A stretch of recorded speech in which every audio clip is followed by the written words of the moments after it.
Welcome to Bibliowonder. Hi, everyone. Hi, Lucian. Today we're here with a question everyone is asking and quietly worrying about.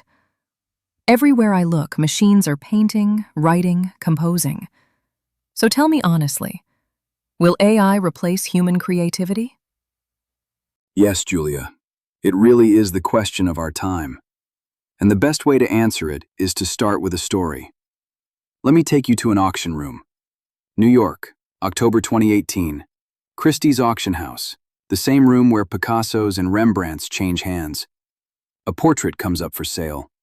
A man in a dark coat, his face strangely blurred, unfinished, like a memory dissolving. The frame is gilded. The estimate is $10,000. It sells for $432,000. And here's the thing about the artist. There isn't one. No painter ever stood before this canvas. The portrait was generated by an algorithm, a machine that had studied 15,000 portraits painted between the 14th and 20th centuries, and then produced something none of those painters ever made. In the corner, where the signature should be, there's a mathematical formula. That auction was a message. For all of human history, creativity was our private kingdom, the one thing no animal, no tool, no machine could touch. Chess fell. Arithmetic fell. Memory fell. But imagination? Imagination was ours. And now machines write symphonies. They paint. They tell stories, design buildings, discover medicines. They do it in seconds, and they never get tired, and they never charge a fee. But the question everyone asks, will AI replace human creativity, may be the wrong question entirely. Because hiding underneath it is a stranger one. What is creativity, actually? Where does it live? And was it ever really about the painting at all? Therefore, tonight, we're going to find out what that blurred portrait really means. For artists, for machines, and for you. Let's begin with the kingdom itself. Before we talk about the machines at all, Lucian, what exactly is creativity? Do we even know what it is we're defending? That's exactly the right place to start, Julia, because almost everyone skips this step. Before we can ask whether a machine can be creative, we have to do something surprisingly difficult. Define what creativity is. And the moment you try, you discover that one of the most celebrated words in human language is also one of the most slippery. Start with the standard definition, the one researchers actually use. Creativity, they say, is the production of something that is both novel and valuable, new and useful, or beautiful or meaningful. Both halves matter. A random string of letters is novel but worthless. A perfect copy of a masterpiece is valuable but not new. Creativity lives only where the two overlap. Sounds clean, but watch what happens when you push on it. A child draws a purple sun. It's new to the child, but millions of children have drawn purple suns. Is that creativity? Most researchers say yes, and they have a name for it. Psychological creativity, new to you. They reserve another term, historical creativity, for ideas new to the entire human race. Einstein's relativity, the first wheel, the opening of Beethoven's Fifth. And here's where it gets interesting for our question. Because the cognitive scientist Margaret Bowden, one of the most influential thinkers on this subject, argues that creativity isn't even one thing, it's three. The first kind is combinational, taking familiar ideas and joining them in unfamiliar ways. A horse plus a horn is a unicorn. Poetry lives here, and so do jokes, and so does most advertising. The second is exploratory, working inside an established style and finding new corners of it. A jazz musician improvising within the rules of bebop. A chess player finding a brilliant move inside the rules of chess. Most professional creativity, most of what designers, composers, and writers do every day, is exploratory. But the third kind is different. Bowden calls it transformational creativity, not exploring the space of possibilities, but breaking it, changing the rules themselves so that thoughts which were literally impossible before become possible. When Picasso shattered perspective, when Schoenberg abandoned tonality, when Einstein dared to ask what would happen if time itself could bend, the space of ideas was not just searched, it was rebuilt. Hold on to that three-part map, because the entire AI debate will hang on it. Combining, exploring, transforming. 3 different acts hiding under one word. And there's a second confusion the map exposes. When people say creativity, they sometimes mean the product, the painting, the song, the theorem. But sometimes they mean the process, the wondering, the struggling, the 2 a.m. breakthrough. And sometimes they mean the capacity, the spark itself, whatever it is in a mind that produces the new. A machine might match one of these without touching the others. A factory can produce a perfect chair without experiencing carpentry. Keep that distinction loaded too, because the question, will AI replace creativity, gives completely different answers depending on which of the 3 you're asking about. And notice something else before we move on, something we rarely admit. We have always defined ourselves by this word. Other species build. Termites raise cathedrals of mud. Other species use tools. Crows bend wire into hooks. But no other species, as far as we know, paints something that doesn't exist, or hums a melody simply because it's beautiful. Anthropologists point to the cave paintings of Chauvet and Lascaux, 30,000 years old and more, as the moment our ancestors became unmistakably us. Not when they made weapons, when they made images. Therefore, the stakes of tonight's question are not professional. They're existential. If creativity is the signature of our species, the thing that made us human before we had cities, writing, or wheels, then a machine that creates isn't just competing for jobs, it's competing for the definition. But to know whether that competition is real, we need to look at what these machines actually did. And it began, of all places, on a board game in Seoul, with a single move that made a world champion leave the room.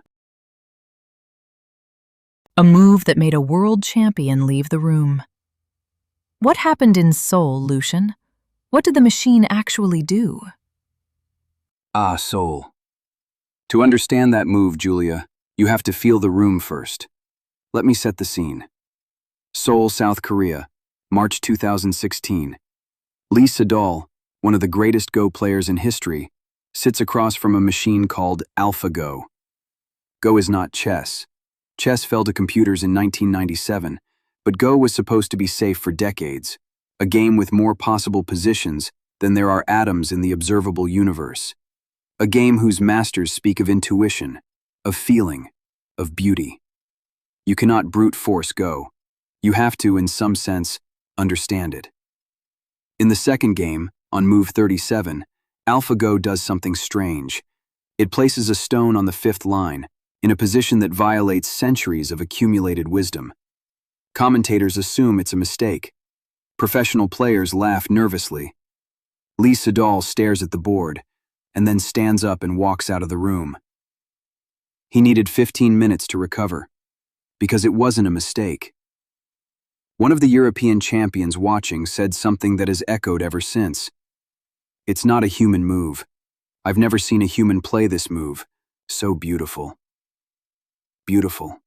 That word. About a machine's decision. Move 37 turned out to be the pivot of the entire game, a move human masters later studied the way art students study brushstrokes. The machine hadn't copied human play.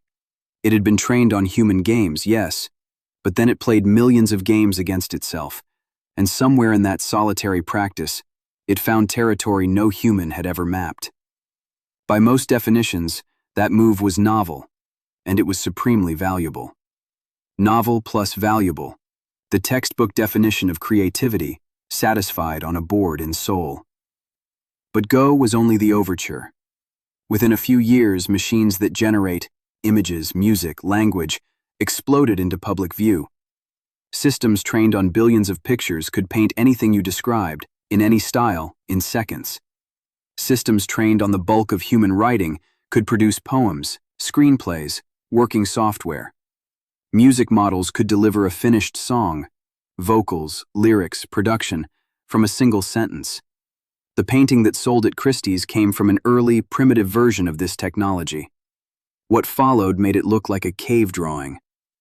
Lee Sedol won a single game in that match, Game 4, with a move so improbable it briefly broke the machine's understanding. Humans called it God's touch, and it remains one of the most celebrated moves ever played. But 3 years later, Lee Sedol retired from professional Go. His stated reason was quietly devastating. Even if he became number one among humans, there was now an entity that cannot be defeated. The first great creative duel between man and machine had ended with the human walking away from the board.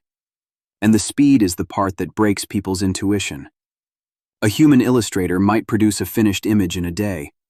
These systems produce 1 per second, around the clock, at near zero cost. Whatever creativity is, the supply of its products had just changed by a factor of millions. Then came the uncomfortable test results. In controlled studies, researchers gave both humans and AI models the classic tests of divergent thinking, the standard laboratory measure of creative idea generation. Some studies found the machines scoring in the top percentiles, outperforming the majority of human participants. In blind comparisons of short stories and poems, ordinary readers often could not reliably tell machine work from human work, and sometimes rated the machine's output higher. Therefore, the comfortable position, "It's just a gimmick, it can't really create," became very hard to hold. Something on the other side of the screen was producing things that were new, and things that people found valuable, and doing it at a scale no civilization of artists could match. But before we surrender the kingdom, we need to open the machine and look inside. Because how these systems work matters enormously for what they are. And what's inside is both more impressive and more hollow than you might expect. It turns out the machine has read everything and experienced nothing. All right, open it up for me. When an AI creates something, what is actually happening inside? This is where it gets surprisingly simple and a little unsettling. So what is actually happening inside these systems when they create? Strip away the mystique, and the core mechanism is almost anticlimactic: prediction. A large language model is trained on a staggering portion of everything humans have written. During training, it plays one game, trillions of times. Here is a passage of text. Predict the next word. At first it guesses randomly. But every wrong guess adjusts billions of internal connections, a fraction at a time. Slowly, to get better at predicting words, the system is forced to absorb the patterns underneath the words: grammar, facts, styles, arguments, the rhythm of a joke, the architecture of a story. Image generators learn the same way, predicting how pictures are structured, what moonlight on water in the style of Van Gogh tends to look like, pixel by pixel. The result is something researchers call a latent space, a vast, invisible map of human culture where every concept has coordinates and nearby things are related. In that space, the machine can travel. It can find the point halfway between Mozart and heavy metal. It can take the coordinates of portrait and push them toward dissolving memory. That, mechanically, is what generation is: navigation through a compressed map of everything we've ever made. Which raises the obvious objection, and you've probably already felt it. Isn't this just remixing? The machine has read everything and lived nothing. It has processed 1 billion love poems and never been in love. Some researchers famously dismiss these systems as stochastic parrots, sophisticated mimics, shuffling fragments of human expression without a flicker of understanding behind the words. But here's where it gets philosophically uncomfortable. Because when skeptics say, it just recombines what already exists, a fair description of the machine, the awkward question follows immediately. what exactly do we do? No human creates from nothing. Every artist is trained on a dataset. Shakespeare ransacked older plays and history books for nearly every plot he wrote. The Beatles began as a cover band, absorbing American rock and roll until something new fermented out of it.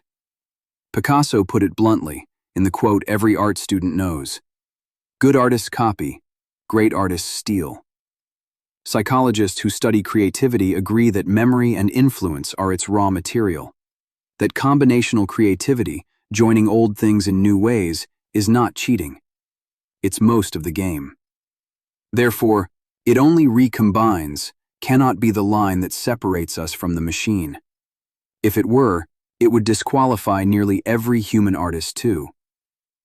Yet something still feels different. And the difference is real. When Shakespeare borrowed a plot, he bent it around something he had: a life, a body that aged, friends that died, a son he buried at age 11, the fear of his own ambition. The borrowed material passed through a self, and the self left fingerprints. The machine's latent space contains every grief ever written, but some philosophers argue there is no one inside it to grieve. Its map of love was assembled the way its map of plumbing was assembled, as patterns in data, all of it equally weightless. The machine, in other words, knows what heartbreak looks like from the outside, from a billion descriptions. Whether knowing from outside can ever equal knowing, that is one of the oldest questions in philosophy, suddenly wearing new clothes. But notice what we've done. We started by asking whether AI can create, and we've ended up interrogating ourselves, our originality, our borrowing, our fingerprints. That keeps happening in this story, and it's not an accident. And it has happened before. Because this exact panic, a new technology arrives, and artists declare art itself is dying, has a long, embarrassing, and deeply reassuring history. The last time, the dying art was painting, and the killer was a box with a hole in it. You said this panic has happened before, Lucian. That the last time the dying art was painting. Tell me about the camera. It's one of my favorite stories, Julia, because everyone in it was so certain and so wrong. Paris, 1839. The French government announces a strange new invention, a box that captures light itself, fixing a perfect image onto a silver plate in minutes. No brush, no years of training, no talent required, the critics sneer, just chemistry. The painter Paul Delaroche reportedly saw an early photograph and declared, "From today, painting is dead." You can understand his logic. For centuries, painting's core economic function was to record reality: faces, battles, ancestors, estates. Portrait painters were the photographers of their world. Now a machine did the job faster, cheaper, and with merciless accuracy. The poet Baudelaire called photography art's most mortal enemy. Painters signed petitions. Courts debated whether a photograph could even legally be art, since a machine had made it. So, did painting die? The opposite. The 50 years after photography were the most explosively creative in the entire history of painting. And here's the crucial part. Photography caused it. Once a machine could capture reality perfectly, painters were suddenly free. Free from the obligation to copy the world. So they began painting what the camera couldn't see. Light as it feels rather than as it is. Impressionism. Emotion vibrating through color. Van Gogh. Expressionism. Time and perspective shattered and reassembled. Cubism. Dreams. Surrealism. The camera took over reality, and painters conquered everything else. And photography itself, the soulless machine art, became an art form, with its own geniuses, its own museums, its own masterpieces. But the story doesn't stop there, because the same panic kept returning, almost on schedule. In the 1920s, when recorded sound arrived in cinemas, thousands of live musicians lost their jobs overnight. The American Musicians Union bought newspaper ads warning that canned music would kill musical art forever. Recorded music went on to create more musicians, more genres, and more listening than any century before it. In the 1980s, synthesizers were denounced as the death of real musicianship. Some musicians' organizations literally tried to restrict them. The synthesizer went on to invent entire genres. When drum machines arrived, they were the end of drummers. When Photoshop arrived, it was the end of photography. When samplers arrived, hip-hop was dismissed as theft, pressing buttons, not making music. That theft became arguably the most influential musical movement of the past half-century. Every single time, the pattern is identical. First, this machine produces fraudulent art. Second, this machine will destroy the livelihoods of real artists. Third, and this part is always forgotten, the machine becomes an instrument, someone masters it, and a new art form is born that the panickers couldn't imagine. Therefore, history's advice seems clear. Relax. The camera didn't kill painting. It killed painting's obligation to be a camera. Each technology absorbed art's mechanical layer and pushed humans further into what machines couldn't do.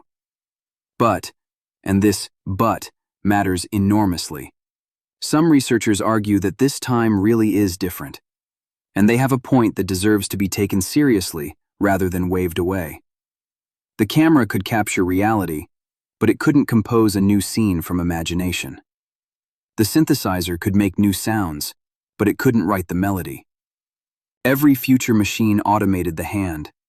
This one aims at the imagination itself, the layer where humans always retreated to. If the pattern holds, AI will become an instrument, and new art forms will emerge from it. If the pattern breaks, it will be because, for the first time, the machine followed us into the last room. So which is it?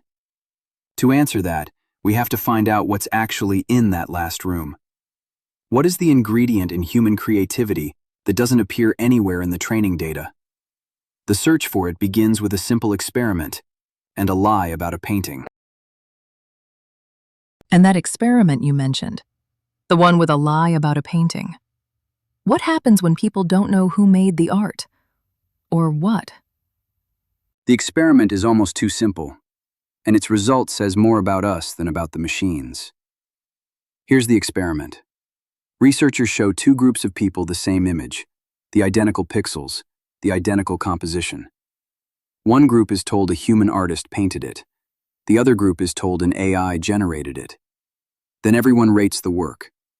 The result has been replicated again and again. The same image scores lower when people believe a machine made it. Less moving, less profound, less skillful, identical pixels. Some studies find people even report feeling less emotion looking at it. The artwork didn't change. The story behind it did. Now you could call that prejudice, and partly it is. But psychologists who study how we experience art argue something deeper is going on. When you stand before a painting, you are never just looking at pigment. You're connecting with a mind. Art, in this view, is fundamentally an act of communication. Someone felt something, chose to encode it, and you are decoding it across space and time.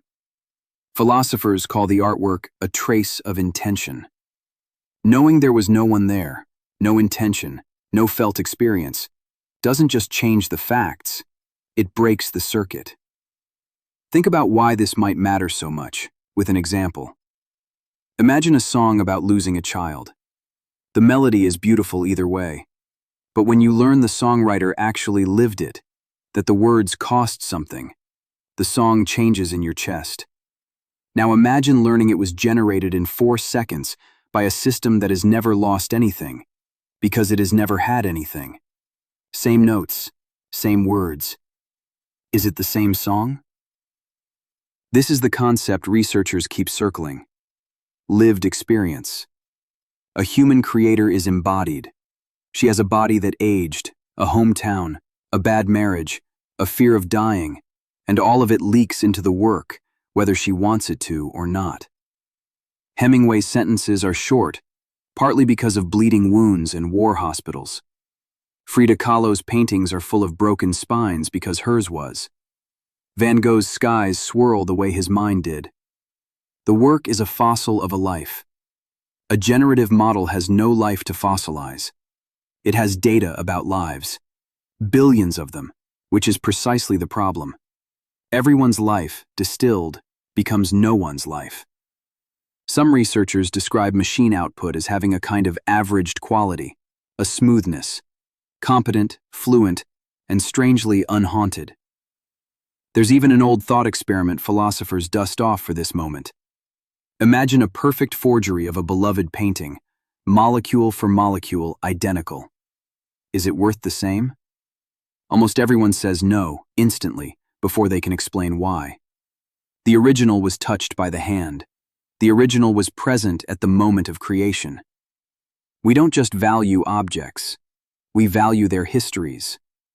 AI art arrives as a forgery of a painting that never had an original. Perfect surface, empty history. But be careful here, because there's a trap in this argument, and intellectually honest people have to walk into it. If the value of art depends on the story behind it, doesn't that mean the value was never entirely in the art? We like to believe a masterpiece announces itself, that quality glows from the canvas. The AI experiments quietly suggest otherwise, that a large part of what we call artistic value is relational. It lives not in the object, but between the maker and the witness. And that leads to a conclusion both humbling and oddly hopeful. The machine can replicate the artifact, perhaps perfectly, perhaps soon better than perfectly.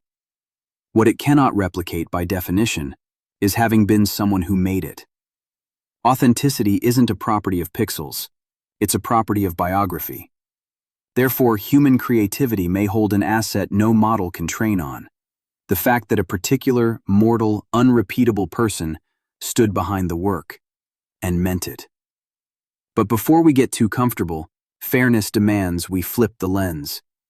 Because while we've been defending the last room, machines have been doing things in other rooms that deserve the word creative more than we'd like to admit, including one achievement that solved a 50-year-old scientific problem and is already saving lives. It's time to give the machine its due.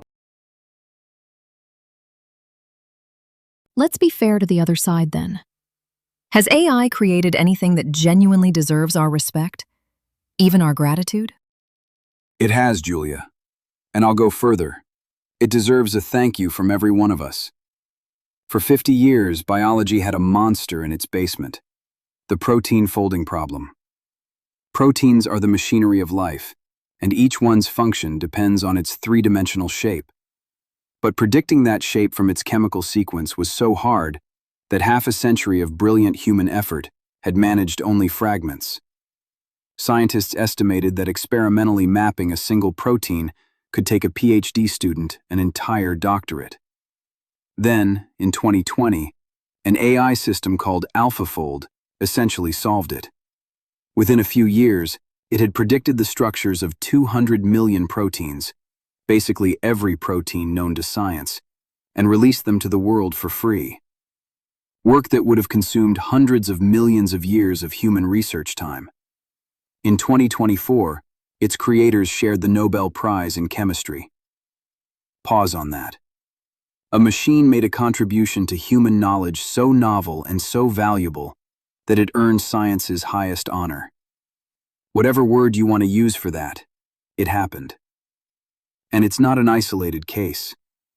AI systems have designed new antibiotics by searching chemical spaces no human team could explore, including one compound named halicin, found by a model that evaluated over 100 million molecules and flagged a structure chemists would never have guessed. AI systems have discovered more efficient algorithms for basic mathematical operations, improving on solutions humans had considered settled for decades. They've designed aircraft components and antennas with strange, organic, alien-looking geometries that outperform human designs. NASA has flown AI-evolved antennas to space. In each case, the result wasn't in the training data. The machine found it. So let's be precise about where machine creativity is genuinely powerful, because the pattern is consistent. First, search. When creativity means exploring a gigantic space of possibilities, molecules, moves, designs, melodies, machines explore wider, faster, and without prejudice. Human experts carry assumptions. The machine cheerfully tries the stupid idea that turns out to be brilliant. Move 37 was exactly this. Second, combination. Machines cross-pollinate at superhuman scale. A human designer knows 2 fields well, maybe 3. The model has absorbed all of them, so it can fuse Japanese joinery with aerospace materials with coral reef geometry, instantly. Third, iteration. Creativity research has shown for decades that quantity drives quality. The most celebrated creators also produce the most work, including the most bad work. Machines iterate without ego, without fatigue, without fear of failure. 1,000 variations before lunch. Notice what these 3 have in common. They map almost perfectly onto Bowden's first 2 categories: combinational and exploratory creativity. The machine is a combinatorial engine and an explorer of spaces. Within a defined space, with a clear way to score success, it may already be the most creative entity on Earth. But notice, too, what every example shares. Someone had to define the space. Someone had to say, this is the protein problem. This is what counts as a solution. This is why it matters. The machine searched brilliantly, inside a question a human asked. AlphaFold did not wonder about proteins. It did not decide that protein folding mattered, or care that curing disease is better than causing it. The wondering, the deciding, the caring, those arrived from outside. Therefore, a cleaner picture is emerging. The machine is a phenomenal answerer. The deeply human act, so far, is the question. But this raises a practical issue that affects far more people than Nobel committees. If machines can explore, combine, and iterate better than us, what happens to the millions of humans whose job is exactly that? What happens, in other words, to the working creative? The studies on that question have arrived, and they contain one finding that should worry us all. Not about jobs, but about something quieter. So researchers have actually measured this. What happens when ordinary people start creating with AI? What did they find? They found 2 things. One is encouraging. The other one worries me. When generative AI exploded into public use, researchers did what researchers do. They ran experiments. Give one group of people an AI assistant for a creative task. Give another group nothing. Compare the results. The first finding was encouraging, and it replicated across studies. AI assistants lifted performance, and it lifted the bottom hardest. In studies of writers, consultants, and customer service workers, the least experienced and least skilled improved dramatically, while top performers gained much less. Researchers began calling it a leveling effect. AI, it turned out, was a skills equalizer. It raised the floor of creative work far more than it raised the ceiling. One famous experiment asked people to write short stories with and without AI ideas. Access to AI made individual stories measurably better, more creative, better written, more enjoyable, especially for writers with less natural inclination. A success story. But the same study contained a second finding, and this is the one that should make you sit up. While each individual story got better, the collection of stories got worse, more similar, more alike. The AI-assisted stories clustered together, drawing from the same suggestions, the same tropes, the same statistically comfortable middle. Researchers measured it precisely: individual creativity up, collective diversity down. They described it as a social dilemma. Each writer benefits personally, while the shared pool of human originality quietly shrinks. And once you see this pattern, you see it everywhere. The model, remember, is a prediction engine. It generates what is likely. But creativity, by definition, lives in the unlikely. When millions of people pull ideas from the same statistical well, the unlikely gets sanded away. Some researchers call the risk homogenization, a world of content that is all polished, all competent, and all faintly the same. A few studies of AI-generated ideas found them clustering heavily compared to the wilder spread of human brainstorming. Therefore, the danger may not be that AI fails to be creative. The danger is that it makes us all creative in the same direction. There's a second quiet finding in the research, possibly more important. Studies of how people work with AI suggest a difference between using it as a collaborator and using it as a replacement.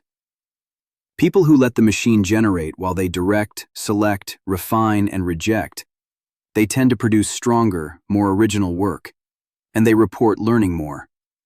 People who simply accept the machine's first answer produce the bland average, and some early studies suggest their own skills may stagnate, the way muscles do when a machine lifts for you. Psychologists studying this talk about cognitive offloading.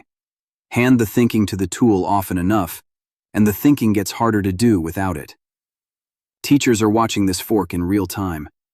Some students use the model to argue with, drafting, questioning, rewriting, and visibly sharpen.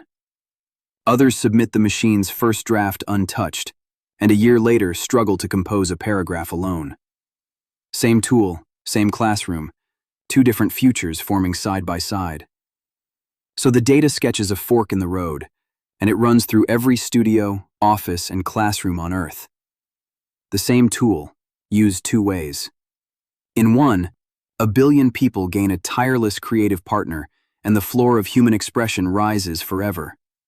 In the other, 1 billion people outsource imagination itself, and the world fills with the beautiful, frictionless, identical average. Therefore, the question, will AI replace human creativity, turns out to have a strange shape. The machine doesn't have to take creativity from us. We can hand it over voluntarily, one accepted suggestion at a time. But there's a group of people for whom this fork is not philosophical at all. People for whom it arrived as a letter from their employer, a canceled contract, an empty commission inbox. Because while we debate what creativity is, the market has been making its own decision. And the market does not care about lived experience. You said the market doesn't care about lived experience, Lucian. Then let's talk about the market. What is happening to working artists right now, today? This is the hardest part of today's story, Julia. So let's not soften it. In the spring of 2023, Hollywood stopped. 11,500 screenwriters walked out, and a few months later, 160,000 actors joined them, the first time both unions had struck together in over 60 years. There were many grievances, but one issue electrified the picket lines: artificial intelligence. Writers demanded guarantees that studios wouldn't use AI to generate scripts and hire humans merely to patch them.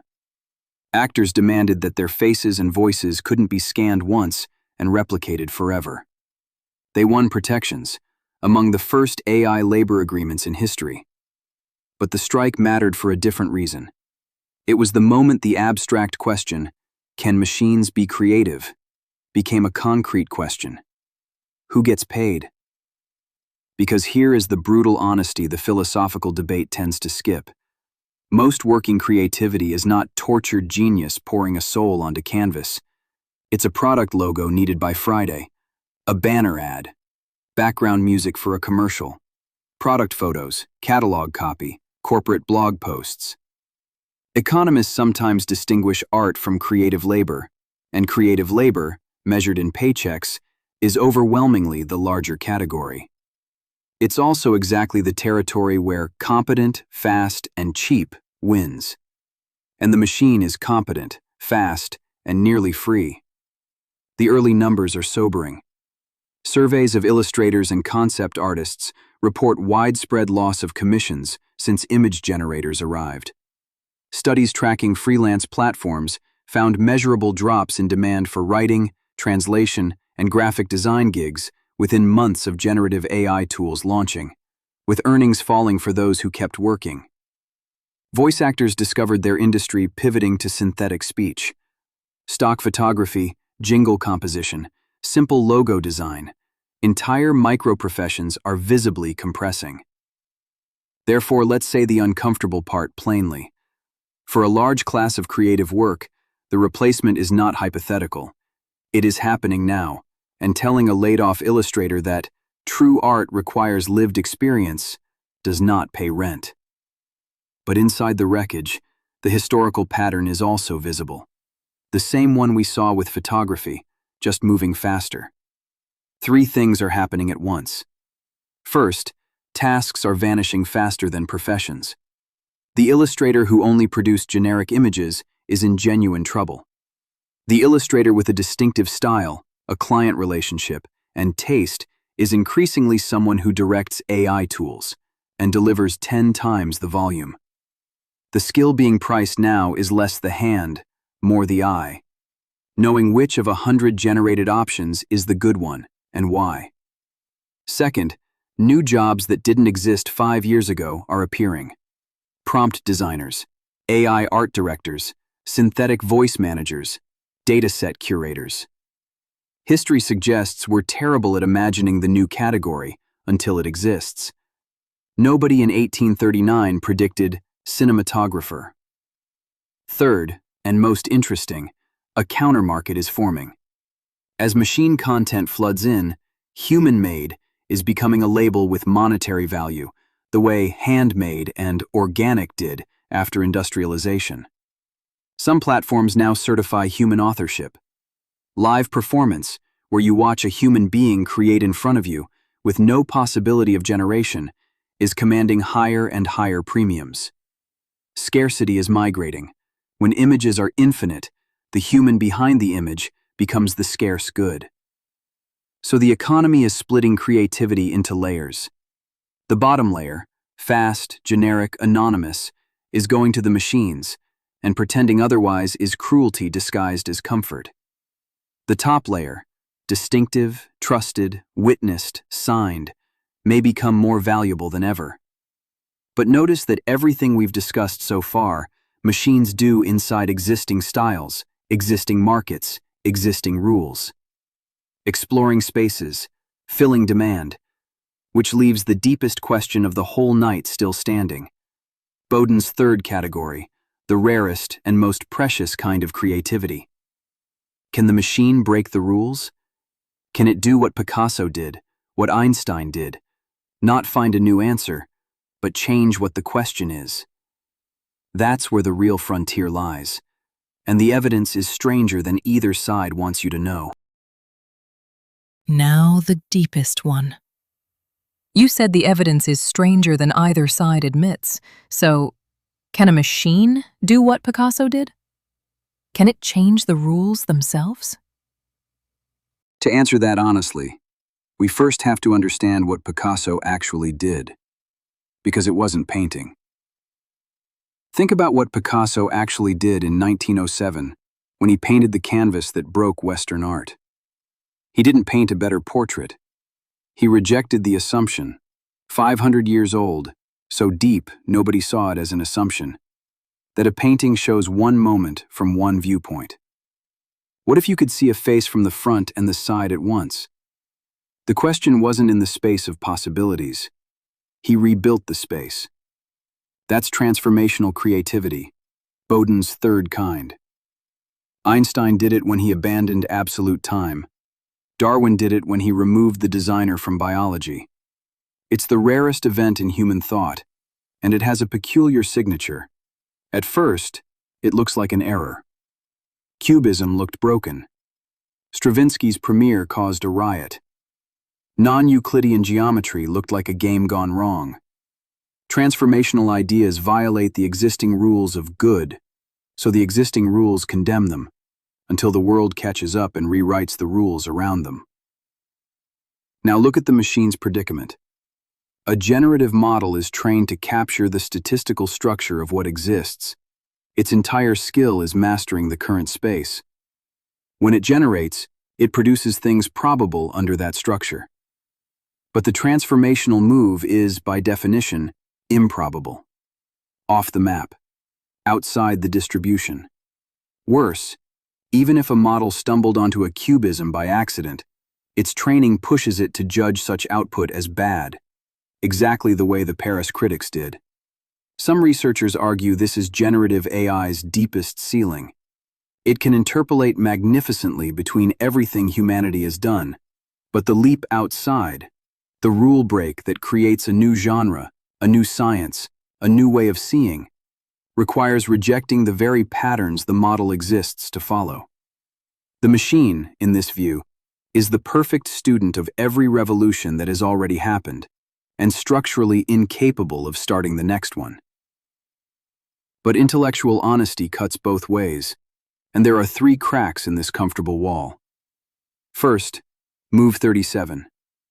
Professional Go players insist it wasn't just a strong move, it overturned principles taught for centuries. Within a defined game, the machine did break the human rulebook. The rules of Go stayed fixed, but the rules of how to play it were transformed, and humans now play differently because of it. Second, scientists are deliberately building systems designed to search outside the probable. Algorithms rewarded for novelty itself, evolutionary systems that breed strange solutions, research models that generate hypotheses no literature contains. Some of those alien antenna designs and impossible-looking game strategies already have a whiff of rule-breaking about them. Third, and this is the humbling one, remember how rare transformation is in humans. We compare AI to Picasso and Einstein. Almost no human is Picasso or Einstein. Entire centuries pass without a transformational leap. If the bar for real creativity is rebuilding the space of thought, then by that standard, nearly all of us fail too, and the machine's failure is simply ordinary. Still, one asymmetry refuses to go away. When a human breaks the rules, it's because something itched, a dissatisfaction, a sense that the existing world is somehow wrong, a need to say what cannot yet be said. Picasso was wrestling with African masks, with photography's challenge, with his own restlessness. The break came from friction between a self and a world. The machine has no itch. It can be instructed to deviate, but it cannot want to. Some philosophers argue this is the heart of the matter. Transformational creativity isn't an intellectual operation at all. It's a rebellion. And rebellion requires someone who refuses. Therefore, the frontier stands roughly here. Machines transform within games we define, and may soon do so in science and design at startling levels. Whether one ever rebuilds a space because it needed to, that remains, for now, an event with 0 recorded instances. But while philosophers argue about rebellion, something quieter and more interesting has been happening in studios around the world. Artists stopped asking whether the machine would replace them and started plugging it in. What they're discovering may be the actual future of creativity. And it has a name borrowed from mythology. A name borrowed from mythology. What are these artists discovering? The ones who stopped fighting the machine and plugged it in?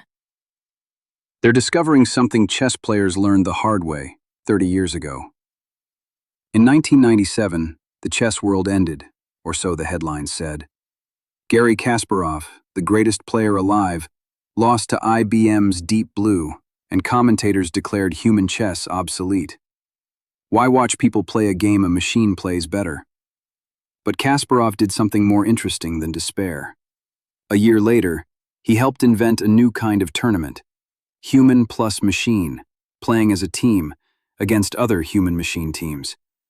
He called it Centaur chess, after the mythological creature, half human, half horse. Then came the famous surprise. In a 2005 freestyle tournament, the field included grandmasters with supercomputers. The winners were 2 amateur players with 3 ordinary PCs. Not the best human, not the best machine, the best collaboration. Amateurs who deeply understood how to direct their machines, when to trust them, and when to overrule them. Kasparov distilled the lesson into a formula that has guided thinking ever since.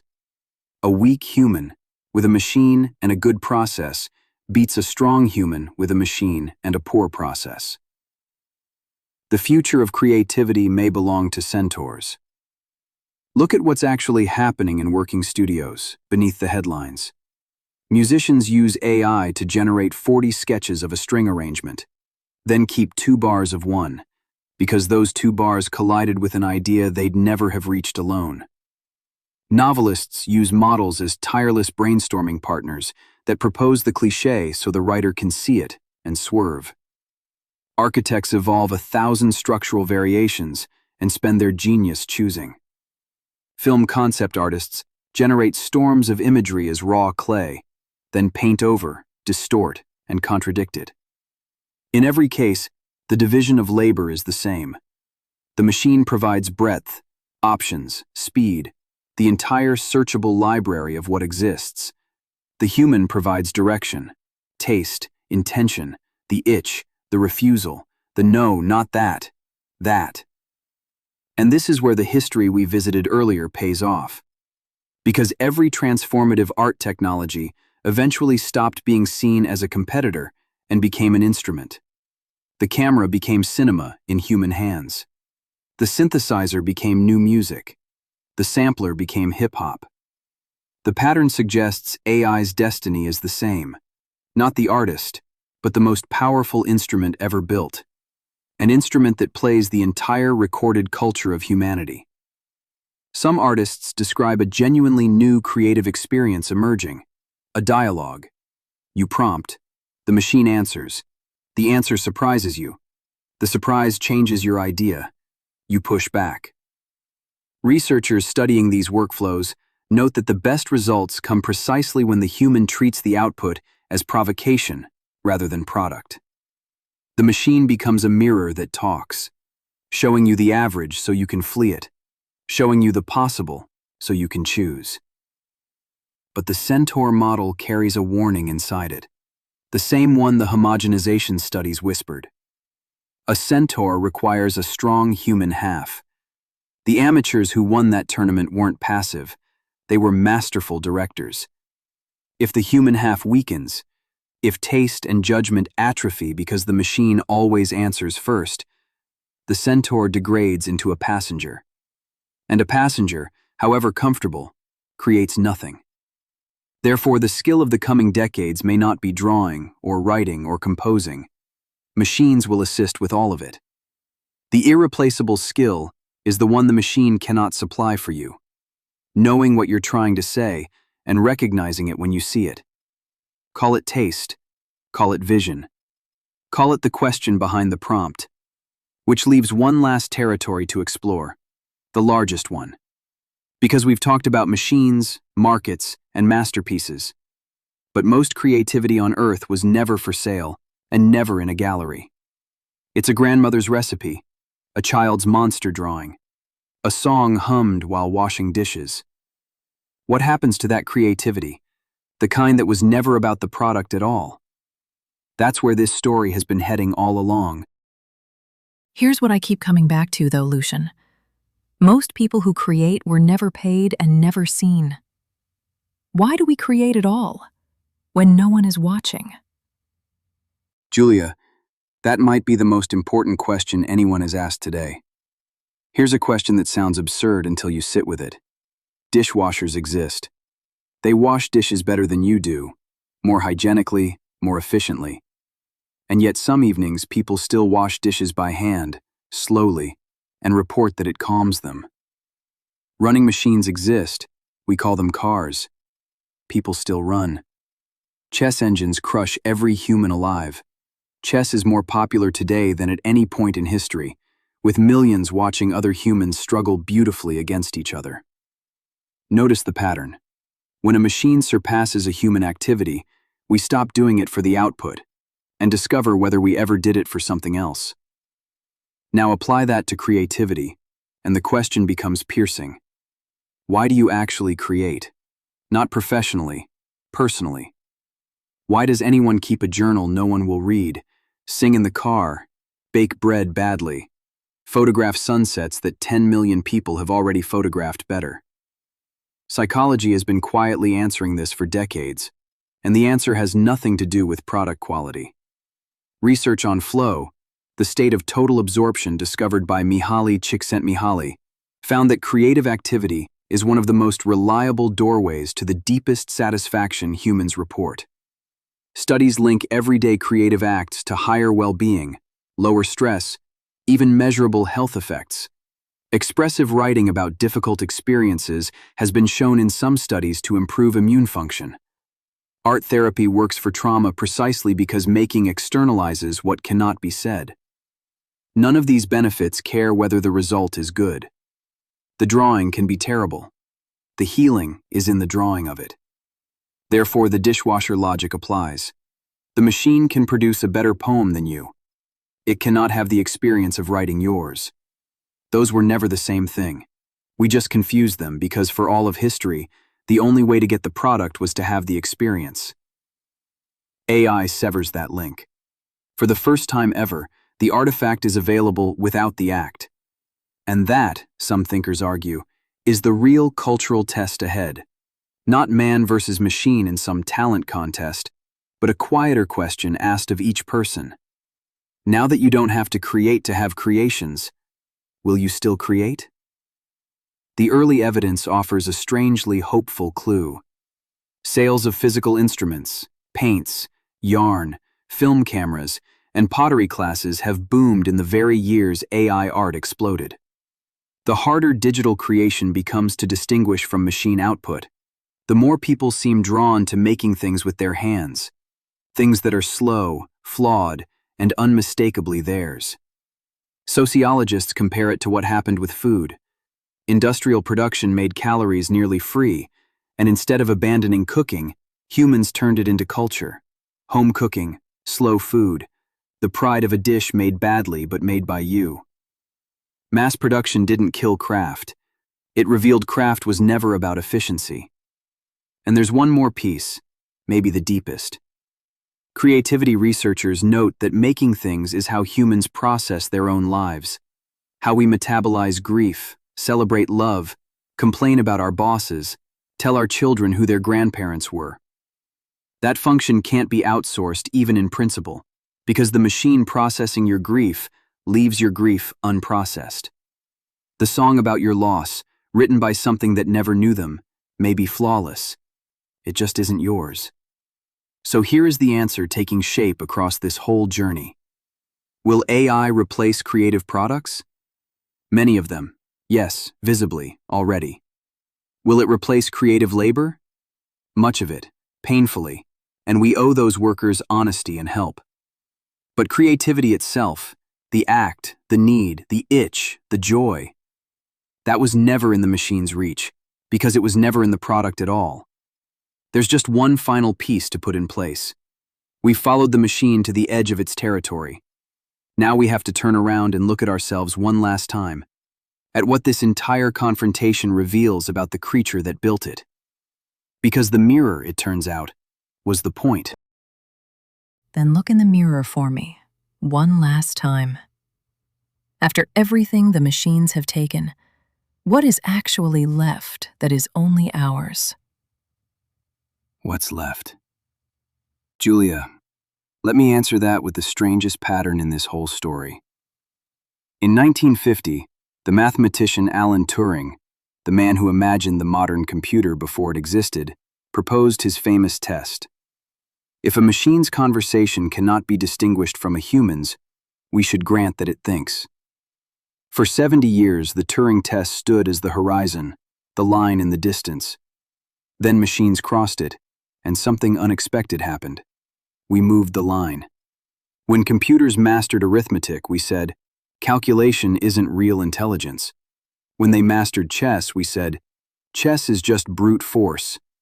When they mastered language, conversation, painting, music, each time the response was the same. That's not the real thing. The real thing is whatever machines can't do yet. Researchers in the field have a wry name for this, the AI effect. Intelligence, one scientist joked, is defined as whatever hasn't been automated. And you can read this two ways. The cynical reading, we're sore losers, endlessly redefining the game to stay champions. But there's a more generous reading, and it might be the true one. Each time a machine conquers an ability, it performs an accidental scientific service. It proves that ability wasn't the core of us. The conquest is a sieve. Calculation fell through. Chess fell through. Fluent prose, photorealistic images, pleasant melodies, falling through.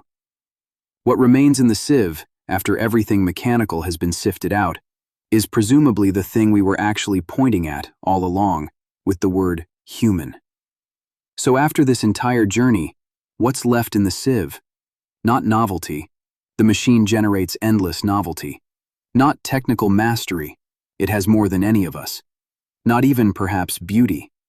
What's left looks something like this. Wanting to say something before knowing how. Caring how it's received because you are in it. Choosing this and not that because of who you are and what you've lived.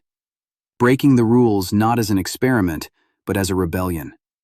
The itch, the intention, the stakes. You can test this on yourself. Recall the creative work that means most to you. A song, a book, a film. Now ask honestly, is it the most technically perfect work you know? Almost certainly not. It's the one where you felt someone on the other side, someone who had been where you've been, who put it into form so you'd feel less alone. That feeling has a precise requirement.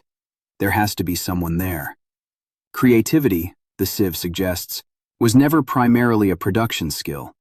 It's a relationship between a self and a world, and the products were always just the visible trace of that relationship. The machine reproduces the trace. The relationship, it cannot enter. Some philosophers go one step further, and it's worth hearing. They point out that every previous technology changed what humans do, but this one changes how humans see themselves, the way Copernicus did when Earth lost the center, the way Darwin did when we joined the animals. AI is the third blow, they argue, the discovery that even our imagination has mechanical parts.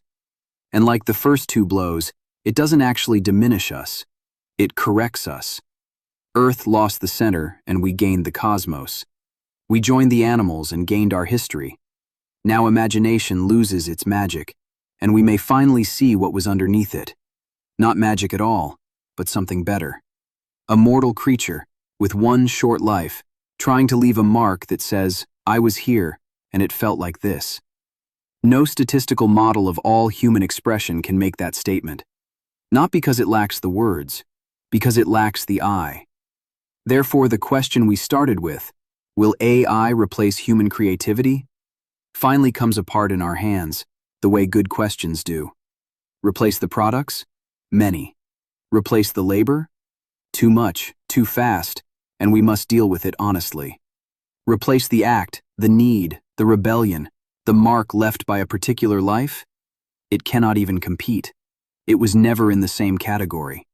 It is the most magnificent echo ever built, and an echo, no matter how vast, needs a voice. The voice is you. It was always you.